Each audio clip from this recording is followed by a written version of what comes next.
the home of Kansas City Royals baseball. KNTK FM Firth, 93.7 The Ticket. Don't let biased algorithms or degree screens or exclusive professional networks or stereotypes. Don't let anything keep you from discovering the half of the workforce who are stars. Workers skilled through alternative routes rather than a bachelor's degree. It's time to tear the paper ceiling and see the stars beyond it. Find out how you can make stars part of your talent strategy at tearthepaperceiling.org. Brought to you by Opportunity at Work and the Ad Council. You don't think about your roof very often, but you should never take it for granted. Roofing Service Company takes every measure to provide you with the highest quality roofing solution. Whether it's a new roof installation, roof repair, or a re-roofing project, their overall goal is to provide you with a pleasant experience and a long-lasting roof. If you have a need for siding or gutters, they're your place too. Visit roofingservicecompany.com for more info today.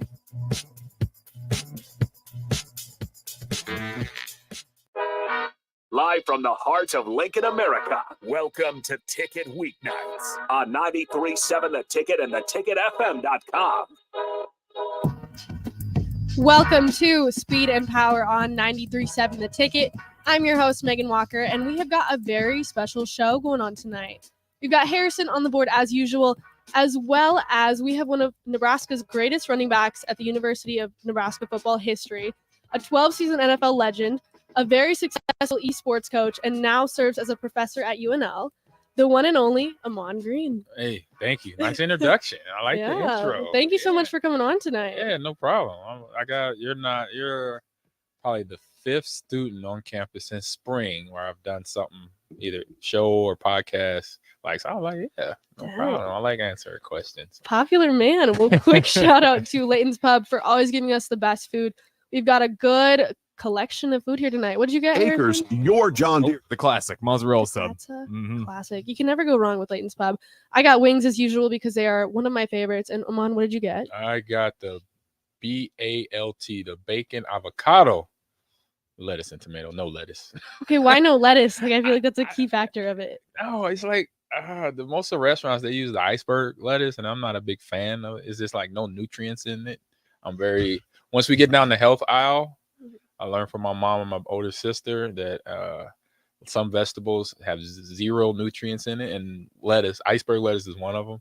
It's very low on the vitamin and the mineral gauge or whatever meter. That's a bummer for me. Gets me by. It's cheap too. Yeah, so it's nothing in it, which is good. So right. You're not gaining them, but you're not losing it. You're not paying the cost of having high cholesterol and running around in your body. So You're pretty focused on what you eat? Oh, 100%. I'm at the once I got done, it started when I got done playing ball. Wow. Yeah, I was done in 2009, and I mulled around the house, harassed my wife and kids by trying to turn them into, highly function people, get 8 hours of sleep, drink 100 ounces of water every day, and, do whatever you do at the highest ability. That was coming from, me being out of, football, and the coaching was already there. I didn't know it yet, but it was there, teaching them stuff. So, and it's just something I do. It's like my routine, my routine every day: wake up, work out, eat breakfast, get my day started. So a lot of people do know who you are, but some don't. So tell us a little bit about your backstory. If you could do it in 2 sentences, what would you tell someone? Oh man, you gotta sum it up. You got a lot. I got plenty. Yeah, you're right about that. I tell people, hey, you don't have to say everything because there's a lot there. What do you value as the most important parts of your life? I say the most important one is my family. From the brothers and sisters and cousins and nieces and nephews I grew up with, grandfather and grandmother that are gone, but they taught me a lot when they were here. My parents as well, they're gone, but they taught me a ton. And my current family, my wife and my kids now, those are probably that. And then I say just being somebody able to do things that I really wanted to do as a career. And I wanted to be a football player. I wanted to be an athlete, a professional athlete, since I was 8 or 9 years old. And I was able to do that. The other sport was baseball. I love baseball. My dad even thought I was better at baseball than football. We all didn't get to find out though. But I played it in high school. I played it in Little League, and had fun at it. I was a lefty too, so I was a problem to most pitchers. And then of course with my speed, I could steal a lot of bases to help the team out when getting runs in, stuff like that. But I say those two instances where now I'm coaching esports, and it's a passion, just like football and baseball, basketball, traditional sports was a passion. Now I'm in that same area, and like you said before we went on air, telling giving advice to any young athlete, any college athlete, high school, elementary school athlete out there, or just student in general. Make sure the job you're looking to do, that you love it, that you'll get up early for it, you stay out late for it. You'll be, doesn't matter how you feel, you'll get the job done. You'll do that job. And that's where I've been at for a long time. And I learned that when I was playing, or even before I got into NFL, playing here and playing in high school. Like, I love sports in general. So if it wasn't football, it was going to be baseball. And I wish I could have did both. Like a guy we just, played against, Dion, and Carl, he did both, Bo Jackson, he did both. And I thought that was pretty cool, because having that ability and to learn and unlearn things real fast is a part of being a multi-sport athlete and a multi-gamer or a multi-game gamer or multi-sport gamer, however I can phrase that, for gamers that play more than one game. Because that's one of my first questions I ask a recruit. It's like, how many games you play, or what other games you play, other than the one I'm recruiting you for, Rocket League or Overwatch or League of Legends. And they say Madden, they say 2K, Street Fighter. I'm like, okay, good. Because just like a regular, traditional sport athlete, if you play baseball, you got some, if you're a pitcher or you're out, well, everybody throws the ball in baseball, but then the hand-eye coordination is there because everybody too has to hit the ball and bat, pick it up and try to swing. And if you have that, you got that under your belt, or if you're a basketball player or a wrestler, it's like, I know what I'm dealing with. And I'm like, I like that. Okay, we could do this with you. We could do that with you. So that's crazy. Did you ever think you'd be coaching esports? Honestly, nope. I say within the last 7 years, yeah. I didn't know where. Before that, no idea. I thought I'd be coaching college football or professional football. Obviously running backs coach or maybe offensive coordinator or something. But up until 2016, that's when I knew. After 2016, that's when I was like, I could probably, I don't know where I'm going to be coaching esports or doing something in the esports space, but I knew I wanted to be, if I was not coaching, I was going to probably be shoutcasting, talking about the games, commentating, just like anybody you see with all the sports going on, with all football starting up, but sports in general, being that play-by-play commentary for League or for Rocket League or for Call of Duty or Madden or 2K or something like that. That's crazy. How many hours a week do you think you spend like gaming, like you playing games on your own time? Easy, probably. I say bare minimum 8. Really? Bare minimum 8. I say probably double that in a week. Double or maybe triple. Like if it's a week where, like, thank God I'm teaching and coaching, because it would be into a lot of hours. It'd be like 50, probably 40, 50 hours if I wasn't teaching and coaching. Because I get into the game, it's just it's the competition. I said this a long time ago. I was talking at an event, and I was like, I realized in that right before I started talking at the panel, I was like, it's the competition. Because in football, baseball, basketball, you have that competition element because you're trying to beat the person next to you. Even if it's your best friend, you're like, I'm gonna get you. If I don't beat you right now, I'm gonna get you later. Yeah. Because you're friends, you're gonna just go back and forth. And so that's what I used to do with my friends and teammates when I was in Little League, and friends and teammates. And once I got to high school at Omaha North and Central, it was fun, because I got to know them. We got closer. And between friends, or brothers or sisters or cousins, people is something you could just do every time and have a good time. And I got to a level with competition where between it was awesome to be a part of. I never took it to where I took it personal, like for that person. I was like, yeah, I beat you, but then I'm teaching them what they didn't know or, what they missed. Or, they might get mad at me, but I'm like, why are you mad? And because we beat each other a couple of times, so it's like not having that personal side of it, because you could learn from winning, you can learn from losing. You can learn obviously a lot more from losing. So You seem very competitive. I don't know if I'd ever want to like play a game with you. My wife, yeah. I'll go. But it's a quiet competitiveness. That's almost Mm, scarier. You know, Yeah, You see the literally. veins and it's dead yeah. silent. I'm like cerebral about it, Mhm. and she like my wife. She'll say she said the same thing you just said. I'm super, which I am. I'm super competitive. But like I said, I don't trash talk you. I do it. Like I said, I'm like that ninja. It's just I come up like they were like, oh my god, he's just not letting up. It was a funny time. We're at home before we were moved now out of Wisconsin, so we're here. We're based out of here and Houston now, but at the Wisconsin house years ago, we were playing. This is after me being done playing ball, and we had family up. We had some of her family, some of my family in town, and we're playing the game Spoons. I know Oh everybody's heard of boy. Spoons, Yeah. right? And you know how that game goes. It's Mhm. basically musical chairs with the spoons or whatever item you put down in the middle of the table. And it got down to 2 spoons. And hey, I'm not saying like I'm not, I can't. I say this. Sometimes I don't know my own strength or my own reaction to things. Yeah. So it's down to 2 spoons. It's like my wife is on my right side, her cousin is on my left side, and she's like, and I'm lefty too. So she's on my left. So I'm gonna reach for something. I'm gonna go boom. And so when I reach, she reaches for the same spoon. And between my arm, she like, I don't know if I hit her or she ran into my arm, but she like bounced off. I was like, she was like, why did you do that? I'm like, I didn't do nothing but reach. I mean, I may put a little shoulder into it, but I reached. And I'm like, oh my God. And then everybody's cracking up like, we're not playing spoons with you anymore. I would never want to play any game with you. Do you follow the rules? I feel Yeah, like you no, like 100%. I am maybe not a rule crossed over the breaker. line a No, little bit. no, I am not. I like fairness Okay. because that's one thing as a kid. I remember I was probably like 6 or 7 years old, and I came in the house one day. And I grew up in Los Angeles, California, Crenshaw area, a neighborhood called Lamert Park. I come in mad.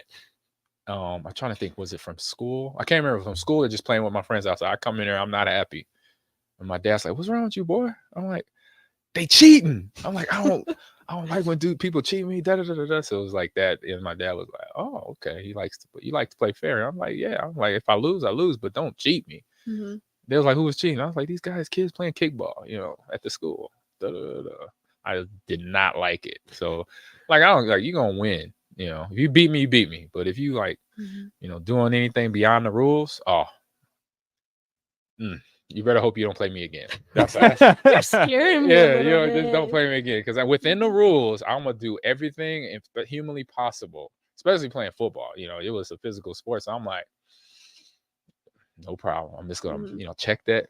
All right, check that down. Cheater.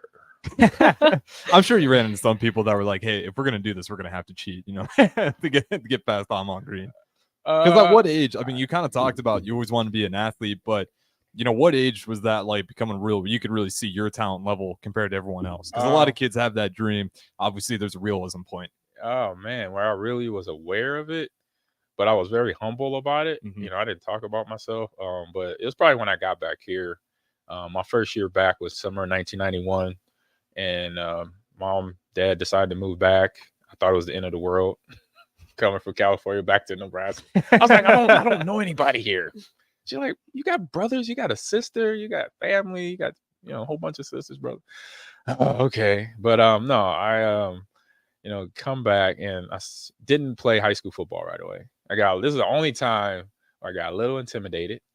My older brother Jerry took me to the North-South All-Star game down here in the stadium that summer, and I was a smart kid, even though I play football, but I'm smart though.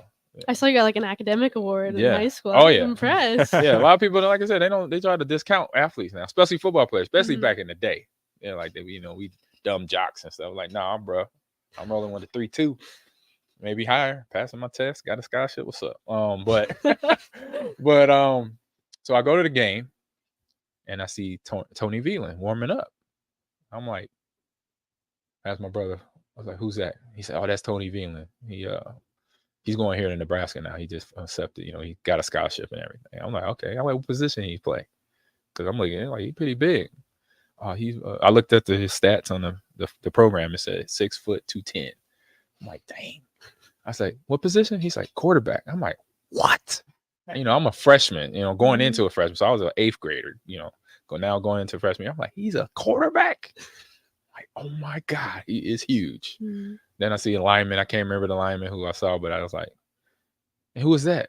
That's like that's the offensive lineman. He's like a tackle guard. I'm like, what?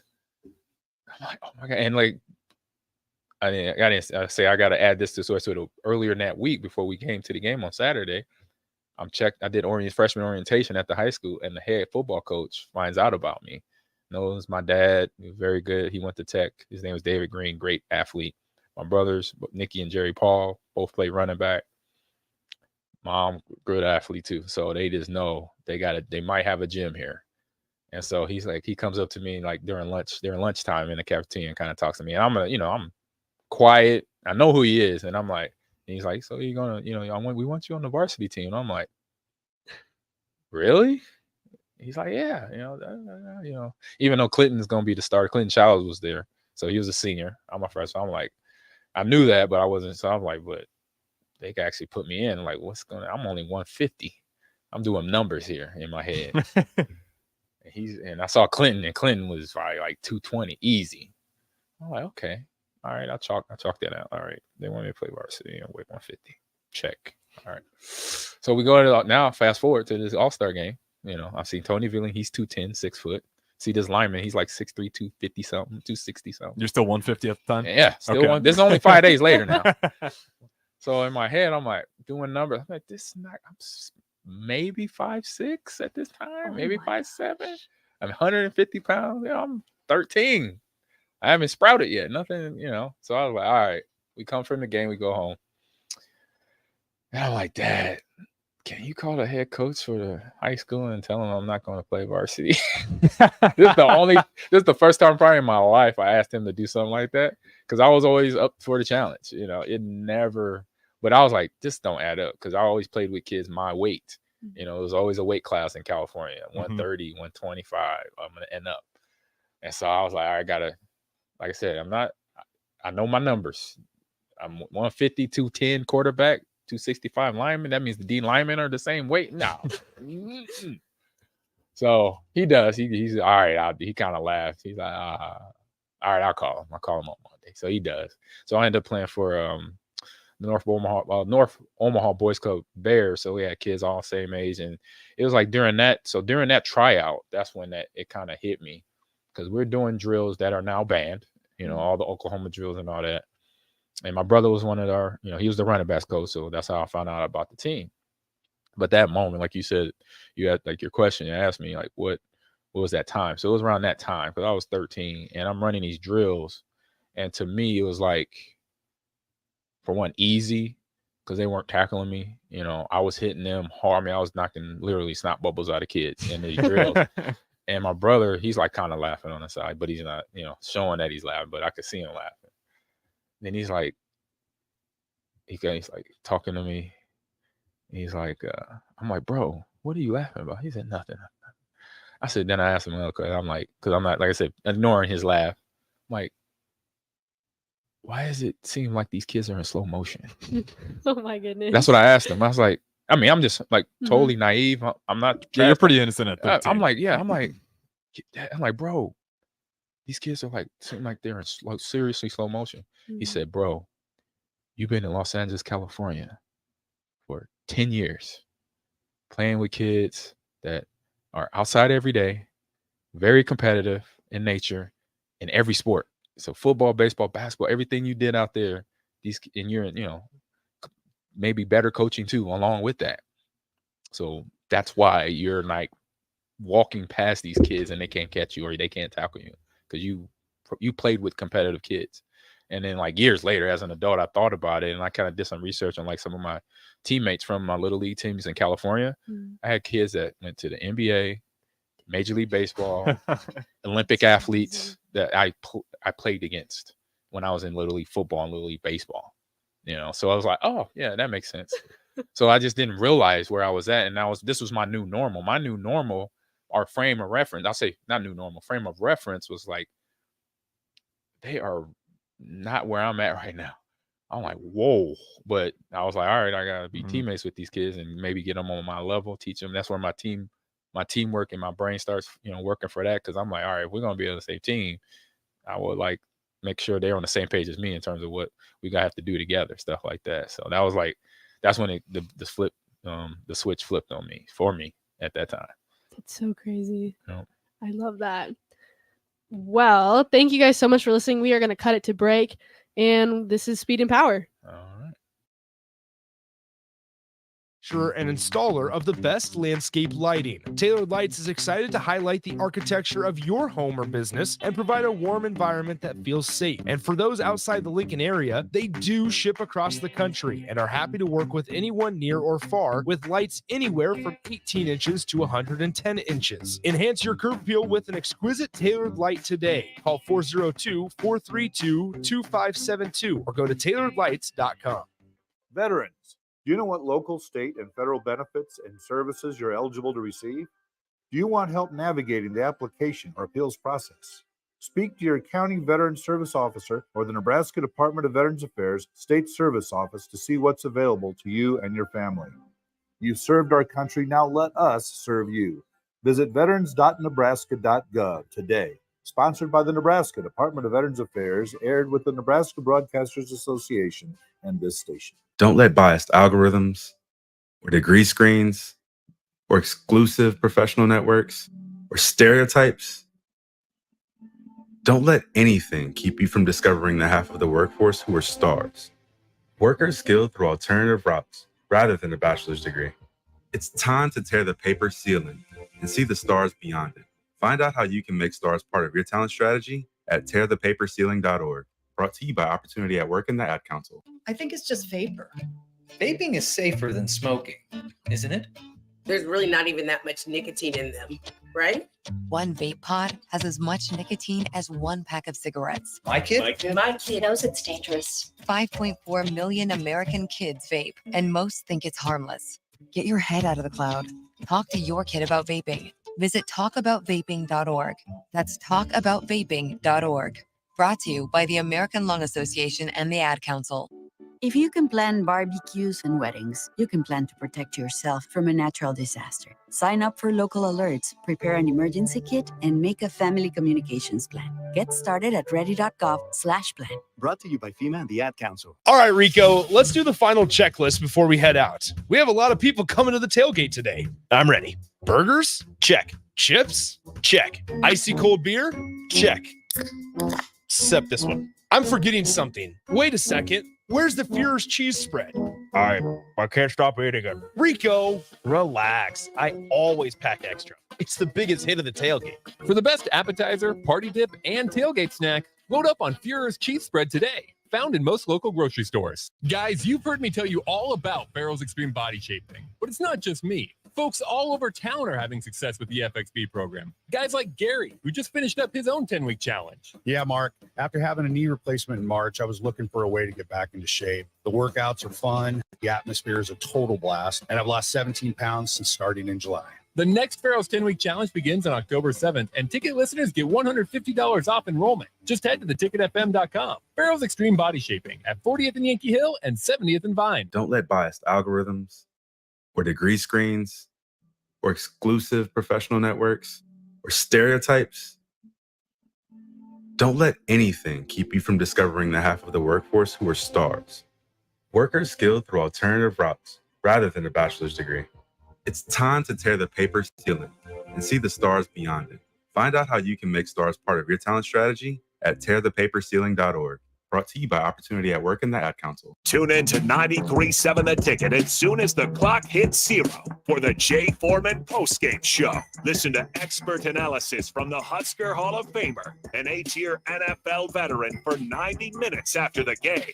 The Jay Foreman postgame show, sponsored by Tanner's Bar and Grill, Vinny Kreekak, and Action Plumbing, Heating, AC, and Electrical on 93.7 The Ticket and theticketfm.com. Back to The Ticket weeknights on 93.7 The Ticket and theticketfm.com.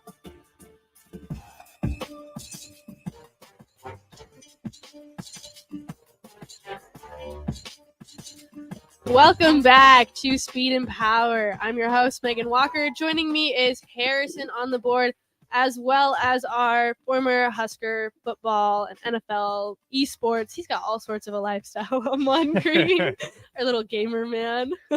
Okay, so your nickname is Batman, and you got a Batman tat on your leg. How does that how did that happen? Was it just like, I want to get this tattoo on my leg?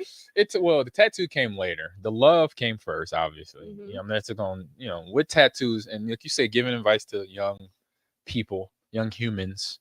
When you do a tattoo, just make sure you're all in on it. No regrets, because you could get it taken off. We could get it removed now, but that's more painful than getting it. So make sure when you do a tat, and now the new thing, I guess, is full-on sleeves on your leg now. Because between my two daughters, I have 4 total, and 2 of them, one got like a rib sleeve, and the other one got a big arm sleeve. I'm like, what happened to just getting your name or an animal, your animal, your spirit animal or something? Like, Times have changed. Oh man, kind of diverse. What's the question again? Why do you have Batman on your leg? Yeah, so Batman the Love started when I was 12. When actually it was solidified at 12, but it started a couple years before that. So like between 9, almost 10 years old, I started watching the old school Batman. Like so for y'all, it was Adam West, and you got to probably go to YouTube now and watch his old where they do Batman, and it was like the real corny jokes and bam, plat, and you see the big words on the screen. It would be say pow. It would actually spell it out and flash it on the screen. And so Adam West, Burt Ward, Burgess Meredith was the Joker. Burt Ward was Robin. Adam West was the Batman. And it was, I just got it. It sucked me in. It was like so weird and kind of off comedy ish. And so I was like, I'm watching it. And I was like, all right, I'm sucked in. I'm stuck now. But then I'm like noticing little things like Batman is not in shape. Like he has no muscle definition or nothing. He was just there. So that's me being a silly kid. But so what solidified my Batman obsession was 1989. Tim Burton, director of the Batman movie with Michael Keaton, Kim Basinger, Robert Wall. Prince did the soundtrack for it. Great soundtrack, won an Academy Award. I saw that movie. I went by myself. I had a friend that stood me up. Homie. I called him up. I said, bro, we got Batman on Saturday. What's up? And we get to Saturday, and all week, and we're talking about it at school, planning it. Boom. I get to Saturday. All right, my mom just needs your address so we can come pick you up. Oh, I can't go, bro. I'm like, I'm going by myself. So I went solo, saw my movie. After that, I was like, I am the guy. I am Batman. So the first thing I did before I could get a tattoo, I didn't get this tattoo till I was in my 20s in Green Bay as a Packer. So I could get something cut into my hair. So I was like, Dad, next time we go to Reggie was our barber. I said, can I have him cut the Batman symbol into the back of my hair? Oh my goodness. And my dad was like, yeah, no problem. He's like, you scared to ask? I'm like, I just didn't know, but yeah. Now, as soon as he said yes, I was like, yeah, Batman, yes. So I get there, go to the barber and say, can you cut the Batman symbol? He's like, yeah, you can do it. He's like, the new one that just came in the movie theater. I was like, yeah, that one right there. Because they had different versions of the bat symbol. I was like, no, the Batman, the new one. At that time, 1989 new one. So he put it in there, and yeah, I was so fire. I was so hype. And what was crazy, growing up in California, and I was playing, it was football. It was around football season too when I got it. And so going to practice the next day, fresh cut, I'm not showing it off, but I'm like, I'm waiting to pull my helmet off. And my head coach, he was a little comedian. He was a little lawyer. He was a little lawyer about this big. He'll come to practice, and he'll obviously take off his jacket, but he have the rest of his 3-piece suit on, coaching practice. Crazy. And he was like, oh, what's up, Batman? That's how he says it. What's up, Batman? Because I'm on the knee right in front of him. And I was like, nothing much, coach. He was like, I like your haircut. Okay, you Batman now, because of that. I'm like, that was the whole game plan, So ever since then, it was funny. I've been back and I visited, California, visited friends and family. And some of the guys on the team never knew my first name. They thought I was Batman. They just knew me as Batman. When so people talking Batman, oh yeah, he went to Nebraska. Da, da, da, da. Oh, Batman. I'm like, how y'all not know my first name? We played on this team like 2 years together. Like bros. Y'all didn't look at the program cheat or something. I was like, oh my God. So that's how it started. And then it was a 2001 season. Going into training camp was not the smartest timing. Was a week before training camp. And I found out that it was this tattoo artist in Green Bay that was a Packer fan. He would give guys free tattoos for being a Packer. And I was I don't like, know how trustworthy that is. no, he was good. No, he was like he had trained like some of the artists that then got famous, like from in Las Vegas. Okay. Like Ed Hardy stuff, and the Ed Hardy. Remember that brand, the jeans and the shirts and all that, mostly the jeans. So that artist was one of his pupils or apprentices, and so he came up with the idea of instead of people getting tattoos, how you put it on clothes, and that was kind of like. Man, his thing, he didn't like it though. So like that. But that's where it came from. But it was that. So this guy was legit, even though he was in Green Bay, Wisconsin. But he had trained a lot of artists, and then they went off into their space around the world and became famous on their technique and stuff. But I got it a week before training camp, and I'm like, the timing was bad. I'm like, man, I'm gonna be in practice. He said, no, a week. He said, if you're on it heavy, every day, putting the stuff on there. Massaging it, getting it and cleaning it up every day, you should be good. And so I was okay. And it was just a little raw when I got to practice. It got one guy, it was one time somebody's hand went across of it and it was a little sore. And I was like, oh. I was like, man, I didn't look at it right away. I just waited till after practice. I didn't want to see it. But I looked, I was like, oh, okay, it's fine. So obviously you can see it's still okay. So, but yeah, that was one of my third or fourth tattoos I still got. I might do a sleeve now, even though I'm talking about. I was gonna say you just talked about how that's the new thing. I'll tell you, it's a new thing, so I might do it. I might do something like it. I saw Dak Prescott. I just watching the Dallas Giants game last night, and he got one of his whole legs. I was like, so it was like, it tells a story. I was like, oh, I got some stuff like that I could probably put on my body somewhere. Yeah, there's some good ones. Lonzo Ball has a good sleeve too. Yeah, he's kind of same thing. I like it when you got the story on there. Yep. Megan, you ever been down that road where you actually thought about getting a tattoo? Oh, I have a whole bunch of tattoos. Oh, really? Yeah. I was not aware. No, I'm thinking about getting my arm done. I think you should get your arm done. Yeah, that would fit your personality. Yeah, we'll see about that. A good old we'll see about that. Midwest Nebraskan tattoos here are still a rarity, I feel like. But you mentioned nicknames. Do you have any nicknames growing up that people always called you by? Okay, I had positive ones. Positive ones. Okay, Megster. That was my high school track. Megster. That's what my grandma always called me, and it caught on. Or like Walker. Oh yeah, I had one. Yeah, or like Meg. Just Walker, Texas Ranger. Oh, my dad used to say that. Oh, Chiquita Banana. Banana girl. Unload, unpack that. My dad just called me that, and it just kind of caught on. It means banana girl. I just learned that. Yeah, I'm having a hard time connecting the dots on that. Yeah, was you wearing like a yellow outfit that day? No, I don't wear yellow. I'm just like, I don't know. My dad just kind of picked it. Well, how old were you when he did that? Like from a young age. Okay. Like I used to be Buddha baby, and then I went to Chiquita Banana. I was a cute baby. Oh, is that what it is? Yeah. Buddha baby. Okay. Gotcha. I'm just trying to figure out this Chiquita part. Like, what is dad thinking? Where did he get it? What like clicked this idea into calling you that? I know there's a song, and my dad's like an avid, like he loves music. There's definitely a Chiquita Banana song. So I don't know what it is. I know that for sure. Yeah. Maybe just jamming to it that week. And that's all the correlation there is. Apparently, I'll ask my father and get back to you guys. Okay. That's crazy. Did you cry when you got your tattoo? You kind of give me that, like, I'm going to cry, like, when you're getting your tattoo kind of vibes. I went to sleep. Whatever. No, it ain't no crying. My kids, they cry on their stuff, on their sleeves. And I think my middle daughter, Amani, she cried on her, I think on one of the rib ones. That makes sense. That'd be painful. Yeah, because I'm like, that's bone and that's sensitive skin.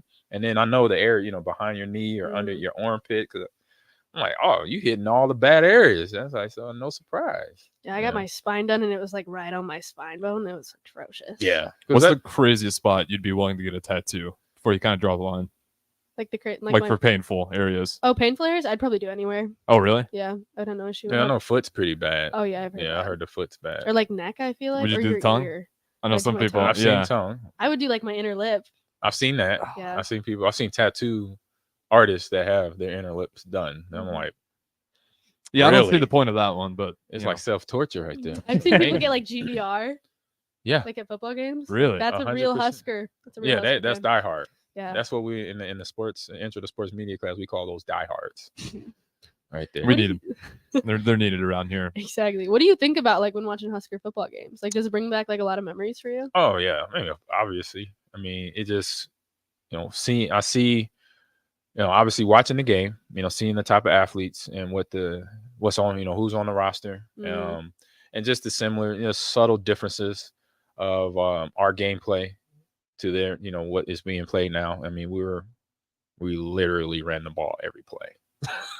I mean, I can't. I would do it as a trivia or a contest to see what game we had, what receiver had the most receiving yards when I was on the roster for those 3 years in Nebraska. I would love, and I'll sign an autograph for somebody for that one. If you could find the receiver that had the most yards during the 95 through 97 seasons, because we barely ran the ball or threw the ball. I mean, all right, we'll get an autograph for someone. 402-464-5685. If you can guess that, would you say 95 through 7?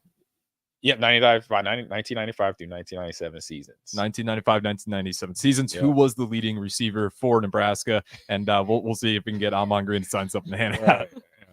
That was an interesting era because you guys, like you said, it was it almost reminded me of we always played a team Crofton high school team. It was very simple formations, same sets, but they just do it over and over and over again. And then off that same set, they'd have 5 different variations. Yeah. And you just lull you to sleep every time. And you had to try to stop it. I say other stuff I see, I'm a coach now. So I see the mistakes or I see the good things like, oh, they could grow off that. Hopefully they understand that if they mess up, the players, if they mess up, that you can learn from that mistake. I've seen, the gameplay of Jeff and what he's done, mistakes here and there, but they're all fixable. They're all fixable mistakes. And I think that goes for any athlete in any sport, just to know that when you watch your back, because I remember I was that athlete where I didn't want to watch my film. I was like almost sickening to sit there. And when the first time I started watching film was, I think I was in high school. And I'm like, what are we doing? Why are we watching this? This sucks. I hate watching myself play ball. And it was actually good film because I was in high school. I had a lot of, games where I ran for big, long runs. But once I got to college and didn't play a lot, but then starting, learn a new playbook and make mistakes in there, here and there. But still, it's just like, I don't want to watch. But once I got past that, then I learned like, okay, I got to watch this film because then it's going to help me get better from the mistakes. So now I got to get past that old little, I don't want to see myself on TV type thing, myself better. And then obviously by the time from between here and Seattle and Green Bay, it was long gone because now it's like, give me more film, give me all the film of me that I could see where I messed up or that I did good so I could repeat that and then then continue to get better, on the football field. So that's crazy. We do have one guess. Some people are guessing Kenny Cheatham. And do you actually know the number? I'm doing the math right now. I don't think it's him. Maybe. I mean, Cheetos, he was number 6. He was 6'6". And 95, you were 3rd, which was funny, with 120. Yeah, wide receiver, not running back, though. But Yeah. that's no surprise. I had some screenplays. I had direct snaps. That counts as a pass. And it had we did that year in 95 definitely was the shovel pass. We made the shovel pass more famous than anything you see. Now I see Pat Mahomes doing it every other week. Andy Reid's definitely been watching our film from 95. That's so crazy. Yeah, I'm gonna have to do the math over the break there, and again, whoever comes closest, we got a couple of guesses. Kenny being both of them, but yeah, it looks like Cluster Johnson 1 year, and then it just kind of year by year looks like. So I'll have to do the numbers and add it up, but yeah, you're not wrong about not passing the ball. It was amazing, but we had the talent to do what we did. We had the talent to run the ball a certain amount of times to really break the defense. The defense was like. I remember my junior year, we were playing in the Orange Bowl for the national title against Tennessee and Peyton Manning and Coach Fulmer, and it was this defensive tackle from Tennessee trash talking me in the first half. He tackles me for loss. Big play. He's like, "Man, this is how we play in the SEC. This is how we do it." I'm like, "Good hit, good play." I said, "Say something to me in the fourth quarter. Let's revisit this."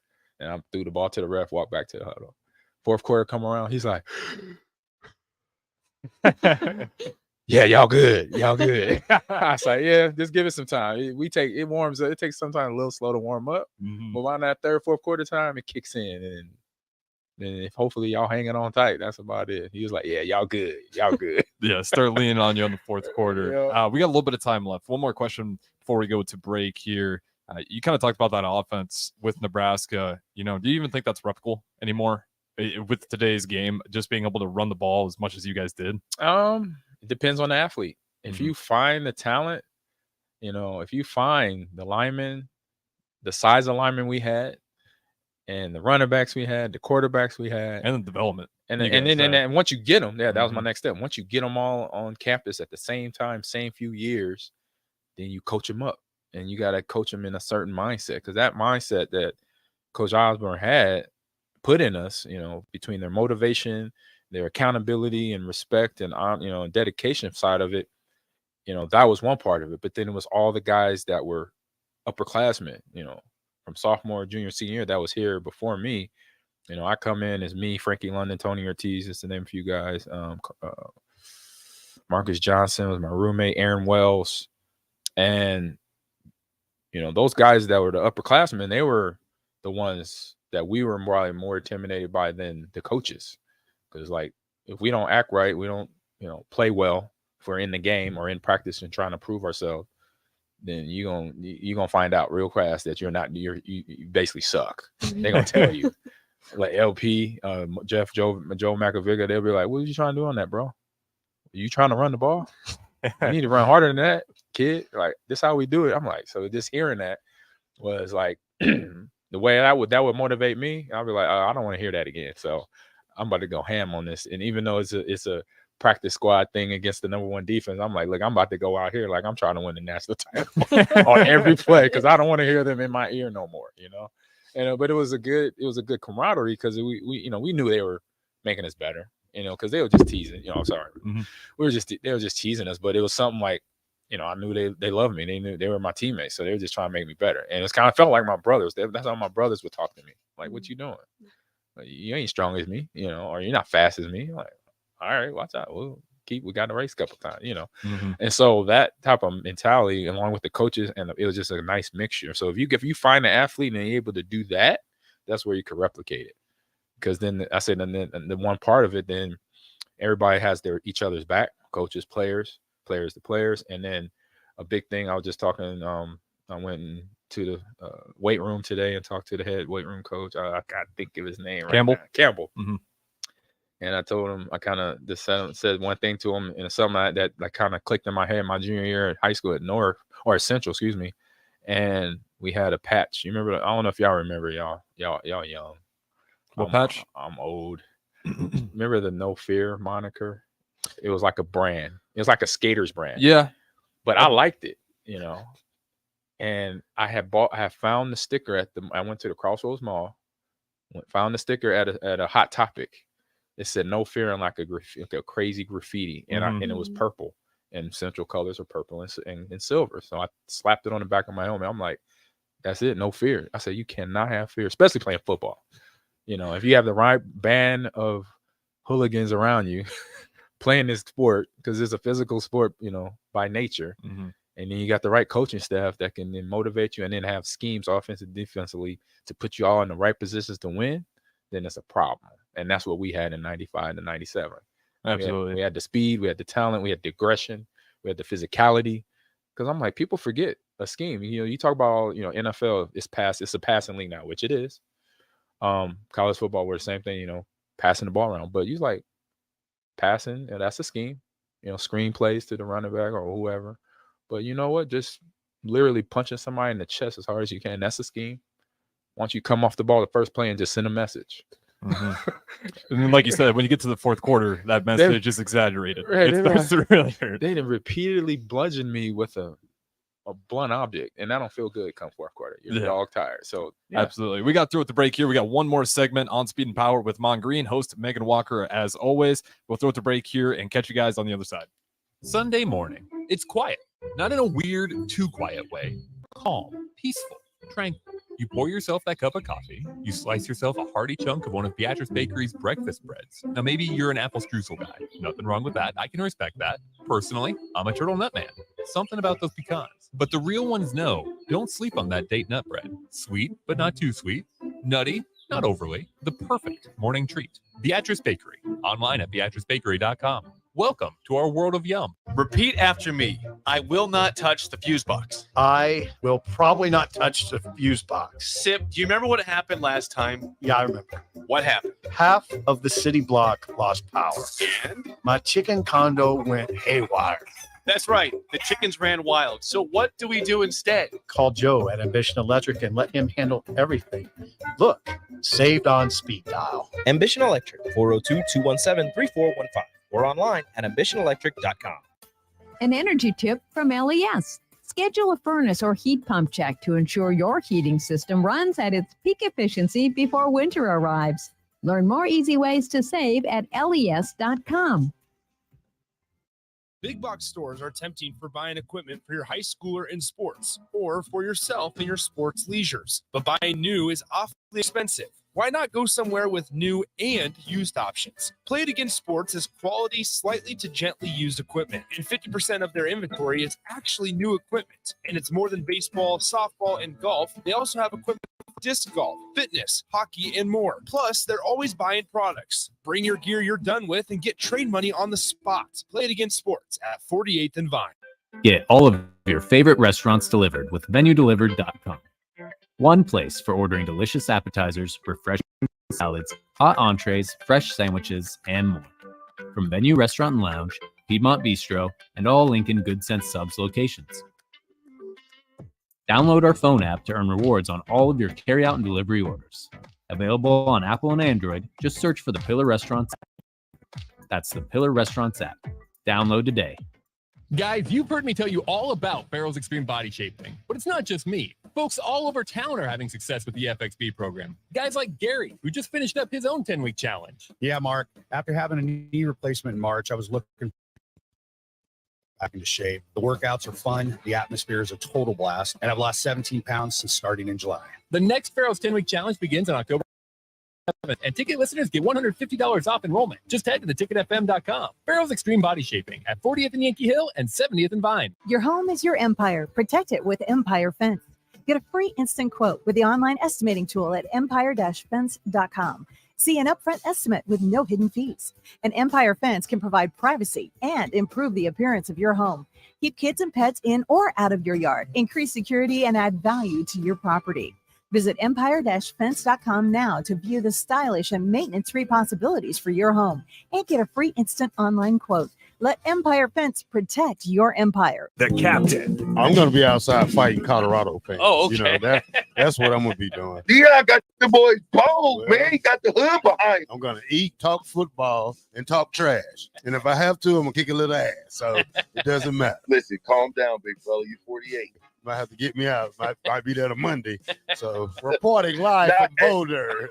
Terrell's walking out, y'all. You know BJ always on live. Look at him walking out.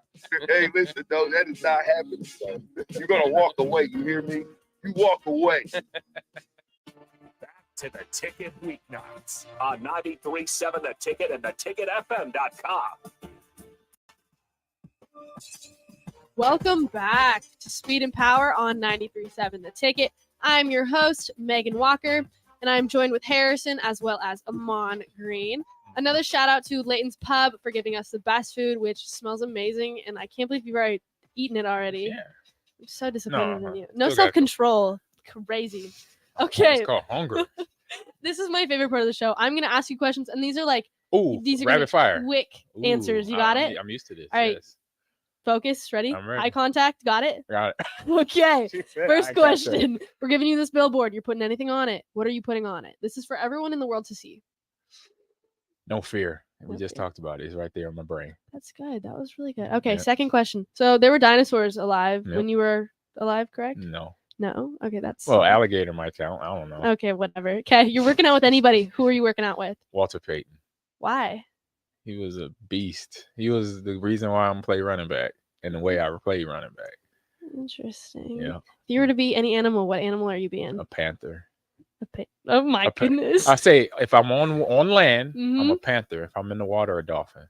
Dang, these are like some very like wise answers you're giving me. Mhm. Oh, I've been thinking about this. You've been thinking about these questions I'm Yeah, asking me? because I watch so much TV, so I was like, if ever I'm in that interview, I know what my answer is gonna be. Favorite movie? Go. Well, we were talking about it, Batman. That's okay. That's Yeah. good still. Yeah. Okay. Favorite student in your class that I'm in? Answer. Go. Though it's 200 of y'all and there's 180 of y'all in there. I'm I don't waiting. have no nuts. You. Wow. And then no, we have one more. I got one more. Okay. Ah, can't even think of her name. I know her face. She's a freshman too. She's an ambassador with Alex in the J school. Darn it. We'll just stick with me. It's okay. I'm so embarrassed. I forgot. Okay. Thoughts on Harrison? Go. Who? Harrison. What about him? Thoughts on him? Thoughts on him? Great dude. Hey, I'll take it. Hey, good answer. That was really good. Yeah. Mhm. What Are if you you- running out? No. Okay, keep going. No. Okay. If you have a fridge, this is gonna last you for your entire life. What are the 3 items in your fridge? Water. Sometimes I'll say mango. Mango in a fridge? Do you put your bread in the fridge? Yeah. And man, in the fridge. Well, it doesn't matter if it's in the fridge or not. It's I'll say I want to say pasta, but yeah, I'll roll with pasta. Pasta, mango, and water. That's it. All 3 of those things don't need to be in the fridge, but well. Hey, it's Ahman Green, everybody. Hey, Ahman Green. I'm gonna cook the pasta with the water outside the fridge, and so I'm gonna put it back. You know, y'all It's don't. gonna be mango it's going in my pasta. body. This is my fridge. Okay. Oh my goodness. Well, this has been so amazing. Thank you so much, Ahman, for coming on. No problem. Yes. Everyone, thanks for listening in, and make sure to tune in next week and have a great night.